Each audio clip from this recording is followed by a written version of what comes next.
Assalamualaikum warahmatullahi wabarakatuh. Perkenalkan, nama saya Konita Kamalia, NPM 1888201061, Program Studi Pendidikan Bahasa dan Sastra Indonesia STKIP Muhammadiyah Pagaralam. Dalam hal ini saya akan memaparkan materi saya yang berjudul Pendekatan Jenis dan Metode Penelitian Pendidikan pada bab 2, yaitu penelitian sebagai kegiatan ilmiah. Dosen pembimbing Bapak Jihad Pasla MPD. Hakikat penelitian rasa ingin tahu merupakan salah satu sifat dasar yang dimiliki manusia. Sifat tersebut akan mendorong manusia bertanya untuk mendapatkan pengetahuan. Setiap manusia yang berakal sehat sudah pasti memiliki pengetahuan baik berupa fakta, konsep, prinsip maupun prosedur tentang suatu objek. Pengetahuan dapat dimiliki berkat adanya pengalaman atau melalui interaksi antara manusia dengan lingkungannya. Secara universal, terdapat 3 jenis pengetahuan yang selama ini mendasari kehidupan manusia. Apa saja? Yakni 1. Logika yang dapat membedakan antara benar dan salah. 2. Etika yang dapat membedakan antara baik dan buruk. Dan 3. itu estetika yang dapat membedakan antara indah dan jelek. Penelitian dapat didefinisikan sebagai upaya mencari jawaban yang benar atas suatu masalah berdasarkan logika dan didukung oleh fakta empirik. Dapat pula dikatakan bahwa penelitian adalah kegiatan yang dilakukan secara sistematis melalui proses pengumpulan data, pengolahan data, serta menarik kesimpulan berdasarkan data menggunakan metode dan teknik tertentu. Penelitian sebagai upaya untuk memperoleh kebenaran harus didasari oleh proses berpikir ilmiah yang dituangkan dalam metode ilmiah. Metode ilmiah adalah kerangka landasan bagi terciptanya pengetahuan ilmiah. Penelitian yang dilakukan menggunakan metode ilmiah mengandung 2 unsur penting, yakni 1. Pengamatan atau observation, 2. itu penalaran atau reasoning. Pada bab ini juga terdapat 4 langkah pokok metode ilmiah yang akan mendasari langkah-langkah penelitian, yaitu 1. Merumuskan masalah, mengajukan pertanyaan untuk dicari jawabannya. Tanpa adanya masalah tidak akan terjadi suatu penelitian, karena penelitian dilakukan untuk memecahkan suatu masalah. Rumusan masalah penelitian pada umumnya diajukan dalam bentuk pertanyaan. 2. Mengajukan hipotesis, mengemukakan jawaban sementara atau yang masih bersifat dugaan atas pertanyaan yang diajukan sebelumnya.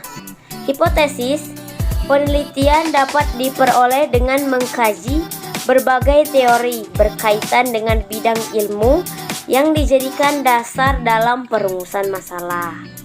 3. Verifikasi data, mengumpulkan data secara empiris, kemudian mengolah dan menganalisis data untuk menguji kebenaran hipotesis. Jenis data yang diperlukan diarahkan oleh makna yang tersirat dalam rumusan hipotesis. Data empiris yang diperlukan adalah data yang digunakan untuk menguji hipotesis. 4. Menarik kesimpulan, menentukan jawaban-jawaban definitif atas setiap pertanyaan yang diajukan atau menerima atau menolak hipotesis. Hasil uji hipotesis adalah temuan penelitian atau hasil penelitian. Temuan penelitian dibahas dan disintesiskan kemudian disimpulkan. Kesimpulan merupakan jawaban atas rumusan masalah penelitian yang disusun dalam bentuk proposisi atau pernyataan yang telah teruji kebenarannya. Untuk mendapatkan kebenaran ilmiah, penelitian harus mengandung unsur keilmuan dalam aktivitasnya. Penelitian yang dilaksanakan secara ilmiah berarti kegiatan penelitian didasarkan pada karakteristik keilmuan, yaitu 1. Rasional. Penyelidikan ilmiah adalah sesuatu yang masuk akal dan terjangkau oleh penalaran manusia. 2. Empiris, menggunakan cara-cara tertentu yang dapat diamati orang lain dengan menggunakan panca indera manusia. 3. Sistematis, menggunakan proses dengan langkah-langkah tertentu yang bersifat logis. Tujuan umum penelitian. Terkait dengan ilmu pengetahuan yang dikemukakan, ada 3 tujuan umum penelitian, yaitu 1. Tujuan eksploratif. Penelitian dilaksanakan untuk menemukan sesuatu atau ilmu pengetahuan yang baru dalam bidang tertentu. Ilmu yang diperoleh melalui penelitian betul-betul baru, belum pernah diketahui sebelumnya. Misalnya, suatu penelitian yang telah menghasilkan kriteria kepemimpinan efektif dalam MBS. Contoh lainnya adalah penelitian yang menghasilkan suatu metode baru dalam pembelajaran matematika yang menyenangkan siswa. 2. Tujuan verifikatif. Penelitian yang dilaksanakan untuk menguji kebenaran dari sesuatu atau ilmu pengetahuan yang telah ada. Data penelitian yang diperoleh digunakan untuk membuktikan adanya keraguan terhadap informasi atau ilmu pengetahuan tertentu. Misalnya, suatu penelitian dilakukan untuk membuktikan adanya pengaruh kecerdasan emosional terhadap gaya kepemimpinan. Contoh lainnya adalah penelitian yang dilakukan untuk menguji efektivitas metode pembelajaran yang telah dikembangkan di luar negeri jika diterapkan di Indonesia. 3. Atau terakhir, tujuan pengembangan penelitian dilaksanakan untuk mengembangkan suatu atau ilmu pengetahuan yang telah ada. Penelitian dilakukan untuk mengembangkan atau memperdalam ilmu pengetahuan yang telah ada. Misalnya penelitian tentang implementasi metode inquiry dalam pembelajaran IPS yang sebelumnya telah digunakan dalam pembelajaran IPA.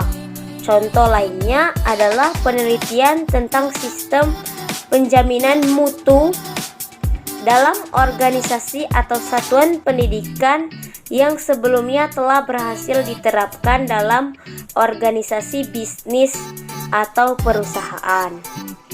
Baiklah, itu saja pemaparan video dari saya. Semoga bermanfaat. Lebih dan kurangnya saya mohon maaf.